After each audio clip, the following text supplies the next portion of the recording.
시니어 여러분 기억해 주세요.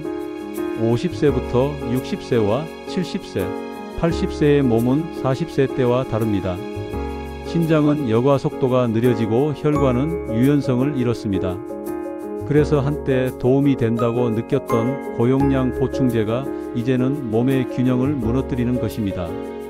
여러분이 잘못한 것이 아니라 여러분의 몸이 달라졌기 때문입니다.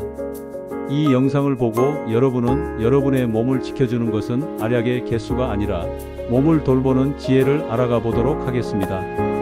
안녕하세요, 여러분. 여러분의 건강한 100세를 응원하는 시니어 건강전도사입니다. 오늘 이 영상을 보시는 모든 분들 오래오래 건강함을 유지하시길 바랍니다. 특히 60세 이후의 몸은 이 5가지 비타민을 40세 때와 다르게 처리합니다. 지금 당장 약장을 닫아야 합니다. 매일 아침 여러분이 뇌 건강을 위해 먹던 그 알약이 사실은 당신의 뇌를 공격하는 시한폭탄일 수 있기 때문입니다. 최근 아침에 일어날 때 머리가 멍하고 자주 어지러웠습니까? 계단을 오르다 갑자기 균형을 잃을 뻔했나요? 많은 시니어들이 이것을 단순한 노화로 치부합니다. 하지만 이것은 고용량 비타민이 당신의 뇌혈관과 신경을 망치고 있다는 숨겨진 경고 신호일 가능성이 큽니다. 뇌졸중 환자들 중 70%가 넘는 분들이 나쁜 습관이 아닌 더 좋을 것이라 믿고 챙긴 고용량 보충제 때문에 뇌출혈이나 혈관 급변동을 겪었습니다. 건강을 지키려다 오히려 가장 큰 독을 자처한 것입니다. 오늘 이 영상은 60세 이후 20년의 독립적인 삶을 지키는 가장 중요한 시간이 될 것입니다.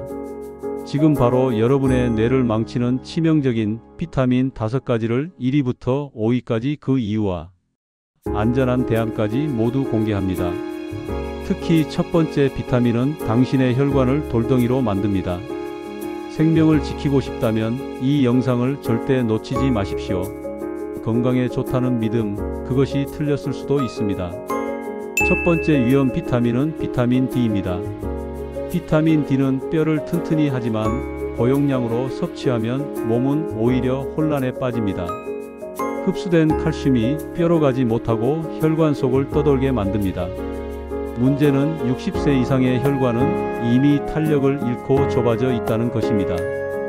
혈관 벽에 칼슘이 쌓이면 마치 도로 위에 과속 방지턱이 생기듯 딱딱하게 굳어버립니다. 이를 혈관 석회화라고 부릅니다. 시중의 비타민 D 제품 라벨을 보면 5000 IU 심지어 1만 IU가 흔합니다. 많은 시니어들이 많이 먹을수록 뼈에 좋을 것이라는 오해로 매일 고용량을 복용합니다. 하지만 결핍이 없는 사람에게는 2000 IU도 과다할 수 있습니다. 실제로 70대 초반의 김 씨는 뼈 건강을 위해 1만 IU를 복용하다 갑작스러운 뇌졸중을 겪었고 검사 결과 비정상적인 칼슘 수치와 경직된 혈관이 원인이었습니다. 특히 이 비타민을 밤에 드신다면 위험은 배가 됩니다. 밤에는 신체 활동이 줄고 혈류가 느려집니다. 혈액 속에 칼슘이 처리되지 못하고 혈관에 더 많이 침전되어 잠자는 동안 뇌졸중 위험을 높이는 최악의 환경을 만듭니다. 스스로 추측해서 복용하지 마세요. 반드시 혈중 수치를 검사하고 의사의 지도를 받으세요. 대부분의 노년층은 하루 1000 IU를 넘길 필요가 없으며 복용은 반드시 아침에 하십시오. 이제 두 번째 비타민은 비타민 E입니다. 비타민 E는 항산화 효과로 유명하지만 고용량에서는 강력한 천연 항응고제로 변신합니다. 단독으로는 문제가 되지 않지만 60세 이상은 심혈관 질환으로 인해 이미 와파린, 플라빅스 또는 매일 저용량 아스피린 같은 혈액 희석제를 복용하고 있을 확률이 높습니다.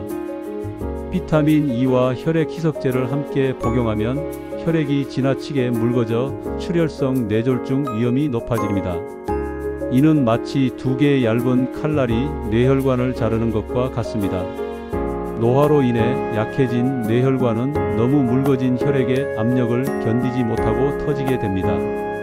이로 인해 뇌에 피가 고이는 뇌출혈이 발생합니다. 80대 초반의 이 박사는 심장 판막 문제로 와파린을 복용 중이었지만 비타민 E가 기억력에 좋다는 광고를 보고 하루 권장량의 수십 배를 복용했습니다. 몇 주 후 그는 극심한 두통과 함께 뇌출혈로 쓰러졌습니다. 다행히 생명을 건졌지만 기억력과 운동 능력에 영구적인 손상이 남았습니다. 하루 권장 섭취량은 약 15mg 즉 22IU에 불과합니다. 보충제 라벨에 400IU, 1000IU가 적혀 있다면 이미 과량입니다. 혈액 희석제를 복용 중이라면 어떤 경우에도 의사와 상의 없이 비타민 E 보충제를 추가하지 마세요. 이제 세 번째 비타민은 비타민 B6입니다. 해당 영상을 끝까지 시청해 주시고 도움이 되신다면 구독과 좋아요 한 번씩 눌러주세요. 여러분의 구독이 저에게 큰 힘이 됩니다.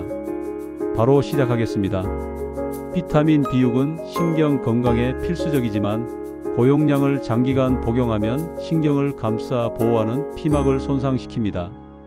이는 마치 전선 피복이 벗겨진 전기선처럼 신경을 노출시킨 것과 같습니다. 이 신경 손상은 말초 신경병증을 유발합니다. 이 독성은 천천히 진행되어 더욱 위험합니다. 처음에는 발끝이나 손끝이 약간 저리거나 화끈거리는 정도입니다. 많은 시니어들이 이를 단순한 관절염이나 노화 탓으로 돌립니다. 하지만 시간이 지나면 균형 감각이 흔들리고 결국 낙상사고로 이어져 독립적인 생활 능력을 앗아갑니다. 노년층에게 필요한 비타민 B6은 하루 10mg 정도에 불과합니다. 그러나 시중에 일부 신경 영양제나 고함량 종합 비타민에는 50mg, 심지어 200mg이 들어 있습니다. 이런 고용량을 매일 복용하는 것은 내 몸의 독성을 꾸준히 축적하는 행위입니다. 신경 손상은 일단 진행되면 영구적일 수 있습니다. 복용 중인 모든 보충제 라벨을 확인하여 하루 섭취량이 10mg을 넘지 않도록 해야 합니다. 발이 저리거나 화끈거림, 걷기 어려움이 느껴진다면 즉시 의사와 상의하여 비타민 복용량을 점검해야 합니다. 네 번째 비타민은 비타민 A입니다. 비타민 A는 시력에 좋지만 지용성 비타민의 특성상 몸에 쉽게 축적되고 소변으로 배출되지 않습니다. 특히 장기간 고용량을 복용하면 간과 지방 조직뿐만 아니라 뇌에도 쌓입니다. 이 축적은 뇌척수액의 흐름을 방해하여 마치 꽉 막힌 배수구처럼 뇌 안의 압력을 급격히 높입니다. 뇌압이 높아지면 시간이 지날수록 심해지는 극심한 두통, 시야 흐림, 폭시 등 같은 증상이 나타납니다. 많은 노인들이 이를 뇌졸중으로 오인하고 응급실을 찾습니다. 검사 결과 혈전이나 출혈이 없는 단순한 비타민 A 중독, 즉 가성 뇌종양 상태로 밝혀지는 경우가 있습니다. 노년층에게 안전한 상한선은 하루 2500IU 정도입니다. 그러나 시력 개선제, 피부 보조제, 그리고 종합 비타민을 동시에 복용하여 누적 섭취량이 1만 IU 이상이 되는 경우가 흔합니다. 심지어 한 은퇴 교사는 이로 인해 만성적인 어지럼증과 시신경 손상을 겪었습니다. 보충제를 선택할 때는 레티놀, 즉 전형 비타민 A가 아닌 당근이나 고구마 같은 음식에서 얻는 베타카로틴 형태를 선택하세요. 잦은 두통이나 흐릿한 시야는 즉시 복용 중단 후 의사의 상담이 반드시 필요합니다. 마지막 다섯 번째 비타민을 말씀드리겠습니다. 마지막 비타민은 니아신이라고 불리우는 비타민 B3입니다. 이후 뇌 건강에 좋은 5대 자연식을 간단하게 말씀드리려고 합니다. 끝까지 시청해 주세요. 니아신은 콜레스테롤을 낮춘다고 알려져 일부 의사도 처방하지만 고용량 복용 시 혈관을 급격히 팽창시킵니다. 이는 안면홍조의 원인이 되기도 합니다. 문제는 잠시 후 혈관이 다시 수축한다는 점입니다. 이 팽창과 수축의 급격한 반복은 이미 딱딱하고 유연성을 잃은 60대 이상의 동맥에 극심한 스트레스를 줍니다. 이는 마치 낡은 풍선을 급격히 불었다 빼는 행위와 같습니다. 결국 혈관 벽에 미세한 손상을 쌓고 혈압의 급격한 상승과 하강을 유발합니다. 이런 혈류 불안정은 아침의 어지럼증, 심장 두근거림, 그리고 미니 뇌졸중으로 이어져 실제 뇌졸중 위험을 높입니다.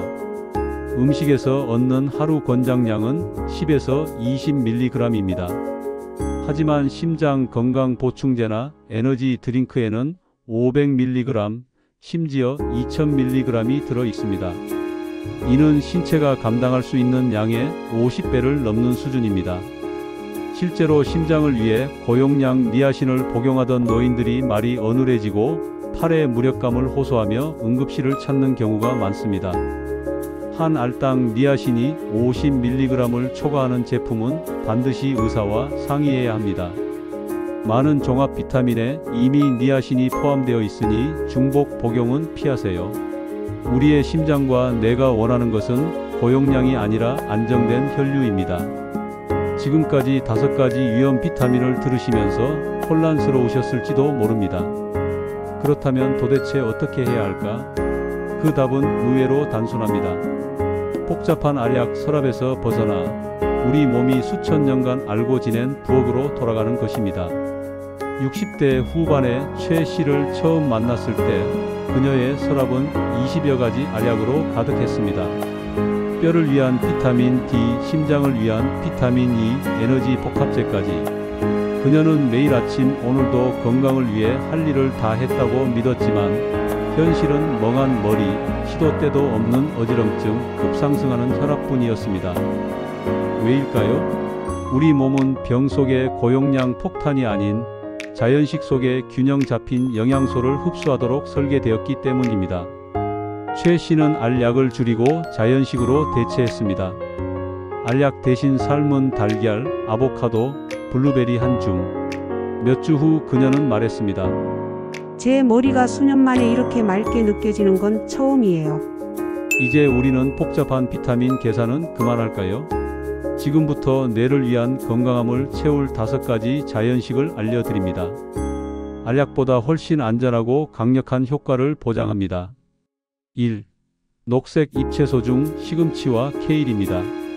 뇌세포 보호막이라고 불리고 엽산과 항산화 물질이 풍부해 뇌 세포 노화를 막아줍니다. 2. 지방이 풍부한 생선 즉 연어와 고등어입니다. 신경을 보호하는 방화복 같은 존재입니다. 오메가3 지방산이 뇌 신경 세포를 지키고 염증을 없애는 역할을 합니다. 3. 색이 짙은 베리류 즉 블루베리와 딸기입니다. 기억력 보존의 전문가라고 불리고 폴리페놀이 염증 반응을 완화하고 기억력을 지킵니다. 4. 견과류와 씨알류 즉 호박씨와 아몬드 등입니다. 뇌 친화적 연료라고 불리우며 비타민 E와 마그네슘 그리고 뇌가 좋아하는 건강한 지방을 자연적으로 공급합니다. 5. 통곡물류 즉 현미와 귀리 등입니다. 안정된 혈류 공급원이라고 불리우며 혈당을 안정시켜 뇌 혈액순환을 원활하게 유지해 줍니다. 시니어 여러분 기억해 주세요. 50세부터 60세와 70세, 80세의 몸은 40세 때와 다릅니다. 신장은 여과 속도가 느려지고 혈관은 유연성을 잃었습니다. 그래서 한때 도움이 된다고 느꼈던 고용량 보충제가 이제는 몸의 균형을 무너뜨리는 것입니다. 여러분이 잘못한 것이 아니라 내 몸이 달라졌기 때문입니다. 이렇듯 여러분의 몸을 지키는 것은 알약의 개수가 아니라 자연으로 섭취할 수 있는 음식으로 내 몸을 지키는 지혜를 알아가는 것이 중요합니다. 더 많은 보충제를 찾기보다 균형을 찾는 것이 우선입니다. 잠들기 전 한 잔의 물, 낮 동안 색이 풍부한 자연식 한 접시, 그리고 의사와 나누는 솔직한 대화가 그 시작입니다. 오늘 이 영상을 보고 깨달음의 메시지가 마음에 닿았다면 댓글로 오늘부터 실천할 작은 변화를 알려주세요. 최근에 가장 자주 드셨던 알약은 무엇이고 이번 주 식단에 추가하고 싶은 자연식은 무엇인가요? 저는 여러분의 댓글을 모두 읽고 조언을 드리고 있습니다. 하지만 의사와 직접 상의는 하셔야 합니다. 저의 프로필 링크를 클릭하시면 건강식품이 있습니다. 이 소중한 정보는 가족과 친구에게 꼭 공유해 주세요. 그리고 과학적으로 입증된 노년층 건강 정보를 계속 받고 싶으시다면 채널 구독과 알림 설정 부탁드립니다. 또한 여러분의 건강한 삶에 도움이 되셨다면 좋아요 버튼을 눌러주세요. 현명한 선택으로 활기찬 노년을 함께 만들어 갑시다. 우리 모두의 건강한 삶을 응원하며 다음 영상에서 뵙겠습니다. 감사합니다.